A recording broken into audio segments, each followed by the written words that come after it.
Agora, a gente chega no ataque. Agora, a gente chega naqueles fundos que realmente partem para fazer gol, aqueles que o trabalho é, de fato, colocar a bola na rede. E eu vou passar aqui para o professor Baroni dizer quais são os dois jogadores avantes aí na seleção de fundos imobiliários. Muito bem, chegaram então os atacantes, né? Eu acho que os atacantes aí agro e desenvolvimento imobiliário. Sem dúvida nenhuma, são dois setores que tomam mais esse risco, que buscam realmente avançar mais, justamente para entregar um resultado acima da média, né? Então, acho que são setores, obviamente, que trabalham de alguma maneira dentro da locomotiva do Brasil, né? O desenvolvimento imobiliário, o mundo imobiliário no Brasil sempre foi muito atuante, a construção civil foi muito atuante no Brasil, e o agro também. Então, não poderia ser diferente, na minha opinião, dentro do ataque nós temos a força locomotiva do Brasil. E algumas pessoas poderiam falar, poxa, mas não é o contrário, não deveria ser o inverso? Não, porque ali nós estamos trabalhando justamente no campo do desenvolvimento, né? na conquista, na projeção, na progressão. Então, você está financiando o agro, você está financiando a construção civil. Então, você está tomando mais risco, naturalmente buscando mais retorno. Então, acho que são dois atacantes aí, que inclusive jogam Bebeto e Romário aí, o pessoal que vai lembrar das antigas vai saber o que eu estou falando. Eu acho que são dois atacantes que jogam de mãos dadas de alguma maneira. Então, eu acho que eles vão dar certo juntos e eles vão buscar realmente esse retorno acima da média juntos. Obviamente, mais desafios, obviamente, a burocracia do nosso país pode ser aí um fator limitante, mas, por outro lado, são molas propulsoras aí da economia brasileira, sempre foram e acredito que continuarão sendo por um bom tempo.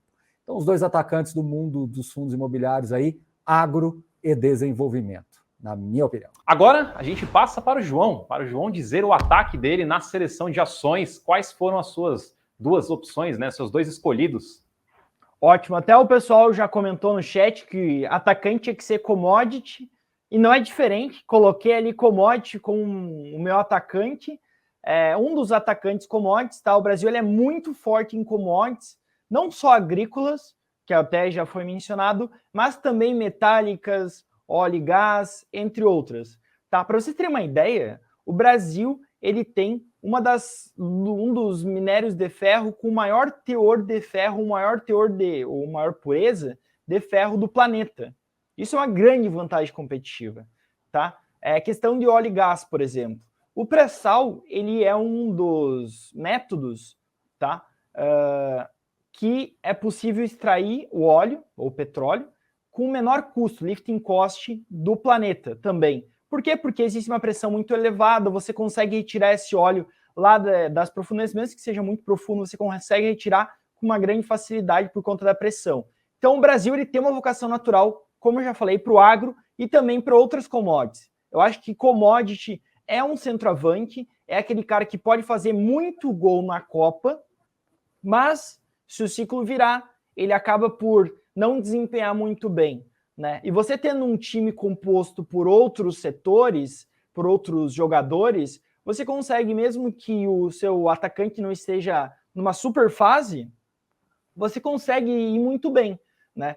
E aí, se a gente conseguir uma super fase para o centroavante, para esse nosso atacante, a gente pode ver um super ciclo, como a gente viu de 2002 a 2010 aqui no Brasil, né? Que a Bolsa Brasileira foi, de longe, uma das principais do planeta, batendo em muito o S&P 500, até em dólar, né? Então, acho que o primeiro centroavante, primeiro atacante a ser falado aqui são as commodities, tá? E o segundo, construção civil, principalmente por conta do momento.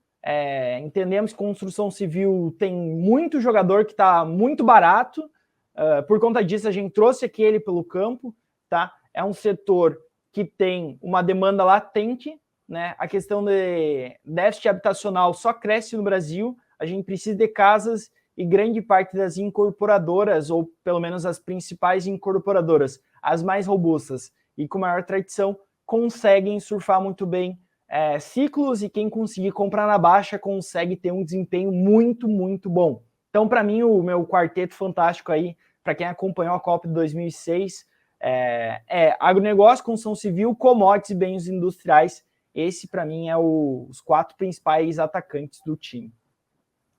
Inclusive, o João mencionou um pouco aí de ciclos de mercado, né? Isso é uma coisa bem interessante, que carteiras bem diversificadas, né, conseguem aproveitar certos momentos também do mercado. E tem uma parte lá no livro do Expoentes de Value Investing, que está de graça para vocês baixarem aqui na descrição, que fala sobre isso. E quem fala sobre isso é Howard Marks, apenas Howard Marks, um dos investidores aí mais conhecidos, mais famosos. E tem uma parte lá que ele explica um pouco mais dos ciclos de mercados, né, como funciona, como você consegue se aproveitar dele para, de fato, montar, fazer bons investimentos e montar uma carteira bem balanceada. Bom, agora eu queria voltar para aquele meu comentário que eu fiz, né, que eu, pelo menos, parcialmente mencionei para vocês. Agora que vocês conseguem ver os dois times inteiramente, vocês conseguem ver que a gente tem alguns setores que tem em fundos imobiliários e alguns setores que tem em ações também. E a gente consegue ver que os técnicos posicionaram eles um pouco diferente, dependendo aí do tipo de investimento, né? Porque dependendo do tipo de investimento que a gente usa para acessar algum setor, algum tipo de operação, o risco pode ser diferente, o retorno pode ser diferente, a dinâmica pode ser diferente. Então, por exemplo, bancos aqui na parte de ações está na defesa. A gente tem um setor de bancos em fundos imobiliários. Onde estaria? A gente tem aqui também agronegócio, que está no meio campo. A gente também tem um setor de agro em fundos imobiliários, só que está no ataque. Então a gente consegue ver que, dependendo do tipo de investimento, o risco, a percepção de valor, a dinâmica também pode mudar. E aqui é uma coisa interessante, né? Que a gente pode até pensar, talvez, para um futuro exercício aqui de montar um time, de fazer um time diversificado entre as duas classes de investimento. Até porque um investidor que monta uma carteira balanceada, uma estratégia diversificada, ele não vai ter só fundos imobiliários, ou ele não vai ter só ações, só renda fixa, ele vai diversificar entre as classes de investimento.